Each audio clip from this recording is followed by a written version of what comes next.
modifié. Il est 6h08 sur Europe 1. Si vous êtes fumeur de cigarettes électroniques, écoutez bien, l'OMS alerte sur les dangers qu'elles représentent. Dans son rapport publié cette semaine, l'Organisation mondiale de la santé rappelle que la nicotine présente dans ces cigarettes est très addictive et que les inhalateurs électroniques sont nocifs.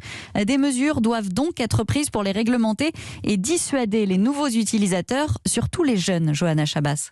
Empêcher la nouvelle génération d'être accro à la nicotine, c'est l'objectif de l'Organisation mondiale de la santé.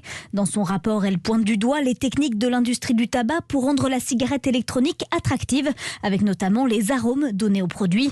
L'OMS recense 16 000 parfums différents, un moyen de séduire les jeunes, selon le pneumologue et président du Comité national contre le tabagisme, Yves Martinet. Ces arômes, c'est pas pour aider les fumeurs à arrêter de fumer. Ces arômes, c'est pour séduire les enfants, pour que les enfants passent à l'addiction à la nicotine, c'est-à-dire les parfums vont masquer les risques addictifs de la nicotine et le caractère désagréable aussi de consommer de la nicotine. Comme l'OMS, Yves Martinet estime qu'il faut plus de réglementation.